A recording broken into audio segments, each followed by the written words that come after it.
എന്താ ഇതിന്റെ രസം ഭംഗി. നമ്മളെ നാട്ടിലൊന്നും ഇങ്ങനത്തെ മണലുണ്ടാവില്ല.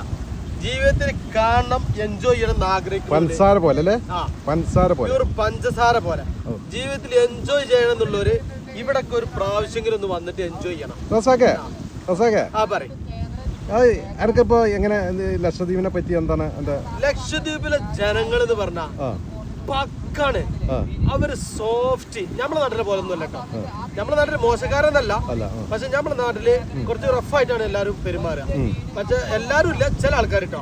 പക്ഷെ ഇവിടെ 99.5% ആൾക്കാരും സോഫ്റ്റ് ആയിട്ട് നമ്മൾ എന്തെങ്കിലും ഒരു കാര്യം ചെയ്താൽ ഒരു മനസ്സ് വാരിക്കൊരി തരും. ഞാനിപ്പോ ഒരു ഫാമിലി ഇവിടെ പരിചയപ്പെട്ടു.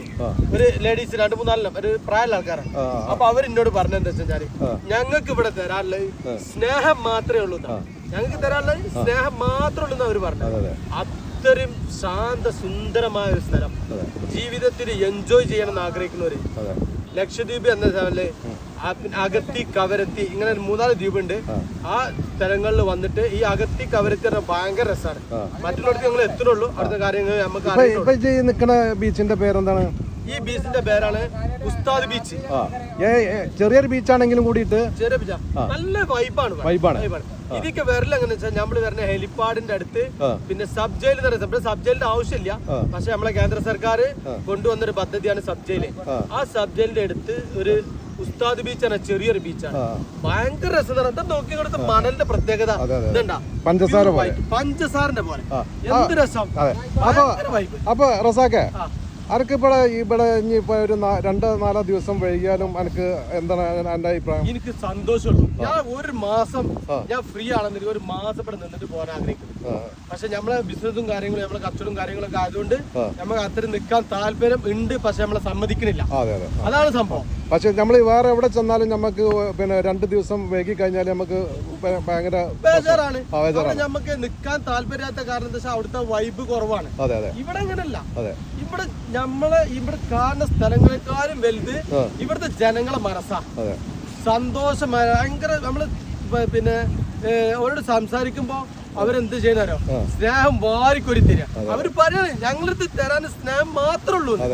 അങ്ങനത്തെ വ്യക്തികളുള്ള ഒരു നാട്ടിക്ക് നമ്മൾ വന്നിട്ടില്ലെങ്കിൽ നഷ്ടം തന്നെയല്ലേ, ഭയങ്കര തീരാ നഷ്ടം. അപ്പൊ കേരളത്തിലുള്ള ഓരോ വ്യക്തികളോടും പറഞ്ഞേ, നിങ്ങൾക്ക് സാമ്പത്തികം ഇല്ലെങ്കിലും ഉണ്ടാക്കിയിട്ട്, ഒഴിവില്ലെങ്കിലും ഒഴിവുണ്ടാക്കിയിട്ട് നിങ്ങൾ എന്ത് ചെയ്യണം, ഫ്ലൈറ്റ് മാർഗമോ അല്ലെങ്കിൽ കപ്പൽ മാർഗമോ എല്ലാ സംവിധാനം ഉണ്ട്. ഇവിടെ എത്തണം, ഇവിടെ എത്തിയിട്ട് ഇവിടെ കാര്യങ്ങൾ എൻജോയ് ചെയ്യണം, എന്നിട്ട് നിങ്ങൾ മടങ്ങിപ്പോണം. എന്നിട്ട് ഇതേപോലെ വ്യൂസ് ഇവിടുത്തെ കാര്യങ്ങൾ നിങ്ങൾ എന്ത് ചെയ്യണം, മറ്റുള്ള ആൾക്കാരോട് പറഞ്ഞ് മനസ്സിലാക്കിയിട്ട് അവരും കൂടി ഇവിടേക്ക് എത്തണം. ഇവിടെ ഉള്ള ജനങ്ങളെ ആകെ സമ്പാദ്യം എന്ന് പറഞ്ഞാൽ ടൂറിസ്റ്റാണ്. നമ്മൾ വന്നാൽ അവർക്ക് ഇവിടെ ജീവിക്കാൻ കഴിയുള്ളൂ. നമ്മൾ ഇല്ലാന്നുണ്ടെങ്കിൽ അവർക്ക് ജീവിക്കാൻ പ്രയാസമാണ്. അപ്പൊ അതുകൊണ്ട് എല്ലാരും ഇവിടെ എത്തിപ്പെടണം. അപ്പൊ ചുരുക്കം പറഞ്ഞാല് ഒരു പ്രാവശ്യം ജീവിതത്തിൽ നമ്മൾ ഒരു പ്രാവശ്യം ഒരിക്കൽ കാണേണ്ട ഒരു ഏരിയ തന്നെയാണത്. ലക്ഷദ്വീപിൽ വന്ന ഇതാണ് അല്ലെ. ജീവിതത്തിൽ ഒരു പ്രാവശ്യം കണ്ട വീണ്ടും വരാൻ തോന്നും. നമ്മള് വേറെ എവിടെ പോയാലും നമുക്ക് ഒരിക്കൽ പോയി കഴിഞ്ഞാല് നമുക്ക് വേറെ എവിടേക്കും പോകാന്ന് പറയല്ലോ. അങ്ങനെയല്ല.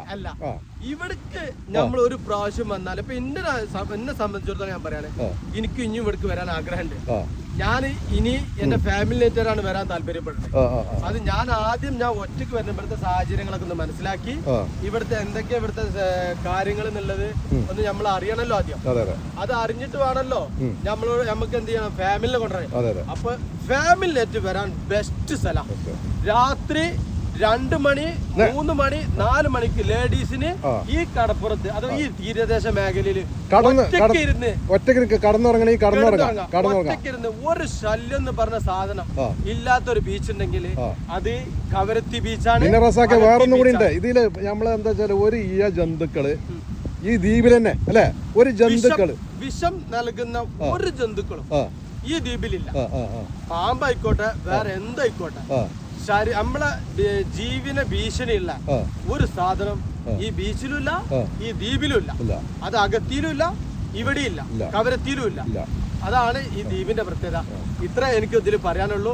എന്നാലും ഞാൻ പറയുന്നത് എല്ലാരും എത്രയും പെട്ടെന്ന് നിങ്ങൾക്ക് കഴിയുന്ന സമയം ഉണ്ടാക്കി ക്യാഷ് ഉണ്ടാക്കി ഈ നാട്ടിക്ക് വരണം എന്നാണ് പറയാനുള്ളത്. നിങ്ങൾ ഈ വ്യൂസ് മൊത്തത്തിൽ ഒന്ന് കാണിച്ചു കൊടുക്കി. മക്കളെ, ഇപ്പൊ റസാക്ക് നിങ്ങളോട് പറഞ്ഞത് നിങ്ങളൊക്കെ കേട്ടല്ലോ. അപ്പൊ എന്താ വെച്ചാല് റസാഖ് പറഞ്ഞത് വളരെ സത്യമാണ്. അതായത് അവന്റെ അനുഭവം വെച്ചാണ് അവൻ പറഞ്ഞത്. പിന്നെ റസാഖ് പറഞ്ഞത് എന്താ വെച്ചാല് വളരെ പിന്നെ അവന്റെ അനുഭവങ്ങളാണ് പറഞ്ഞത്. അതായത് വെറുതെ തള്ളല്ല. റസാഖ് അങ്ങനെ തള്ളുന്ന ആളല്ല. ഇതെന്താന്ന് വെച്ചാല് പിന്നെ റസാഖ് അവന്റെ അനുഭവം ഇപ്പൊ ഒരു 4 ദിവസത്തെ അനുഭവം. ഇനി നമ്മളെ താജിന് എന്തേലും പറയണ്ടോ? താജ്, നിനക്ക് എന്തേലും പറയണ്ടോ? അല്ല, എന്താ പറയാനുള്ള ലക്ഷദ്വീപിനെ പറ്റിട്ട്? ലക്ഷദ്വീപ് ജീവിതത്തിൽ ഒരു വട്ടനും കണ്ടിട്ടില്ലെങ്കിൽ അത് കാണാത്തവർക്ക് ഭയങ്കര നഷ്ടമാണ്. അത് മാത്രമേ നമുക്ക് പറയാനുള്ളൂ. കാരണം എന്താന്ന് വെച്ച് കഴിഞ്ഞാല് ലക്ഷദ്വീപിലെ ആൾക്കാരെ സ്നേഹം, ആ സ്നേഹം നമുക്ക് ഒരിക്കലും മറക്കാൻ പറ്റൂല. കാരണം പോലും നമ്മളോട് പറഞ്ഞെന്താ, നമ്മളടുത്ത് നിങ്ങൾക്ക് തരാൻ സ്നേഹം മാത്രമേ ഉള്ളൂ, വേറെ നമ്മളടുത്ത് ഒന്നുമില്ല. ഒരു പറ്റിക്കലോ കാര്യങ്ങളോ ഒന്നുമില്ലാതെ നമ്മൾ എത്ര നാട്ടിൽ നമ്മൾ പോയിക്കണു, ഇങ്ങനത്തെ ഒരു ജനങ്ങളെ നമ്മൾ വേറെ എവിടെയും കണ്ടിട്ടില്ല. അതേപോലെ ഒരു കാര്യം കൂടി പറയാനുണ്ട്. നമ്മളിവിടെ കണ്ടോ റസാഖിന് പറഞ്ഞ് മതി തീരുന്നില്ല. റസാഖ് വീണ്ടും അവന്റെ ആവേശമാണ് ഈ കാണിക്കുന്നത്. ഒരു രക്ഷയില്ല ഇവിടെ. കാരണം ഇവിടുത്തെ ജനങ്ങളാണ് ഏറ്റവും വലിയ ഹൈലൈറ്റ്. ഇത്ര നല്ല സ്വഭാവത്തിലുള്ള ജനങ്ങൾ നമ്മൾ വേറെ സൂപ്പർ ആളുകളാണ്. പിന്നെ ഇവിടുത്തെ വരുമാനം ഫിഷ്, തേങ്ങ, ഫിഷ് വേണ്ടമാര് ഫിഷ് വളരെ അയക്കോറ, ചൂര, അതേമാതിരി പപ്പൻസ് എന്ന് പറഞ്ഞ നമ്മള് മീനുണ്ടല്ലോ. ചിലര് മാർക്കറ്റ് പോയ നെയ്മീന് പറയാൻ നെയ്മീനല്ലോ, പപ്പൻസ് ആണ്. ആ മീന് 100 റുപ്യ ഒരു മീന്, 2.5 കിലോയുള്ള മീന് 100 റുപ്യക്കാ തരണേ. അപ്പൊ നമ്മള് ഇന്ന് നമ്മൾ കൊണ്ടുപോയിട്ട് സാധനം സെറ്റാക്കി നമ്മൾ എന്ത് ചെയ്യും, വൈബാക്കും. അപ്പൊ നമുക്കൊരു കാര്യം കൂടി പറയാനില്ല, കുഞ്ഞിപ്പൊക്കെ പറയല്ലേ, റസാഖിന്റെ അനുഭവം. രാത്രി പയ്യനെ പരിചയപ്പെട്ടു. ഇവിടെ അല്ല, ഷംസു അവന്റെ പേര് തന്നെ, ഷംസു തന്നെ.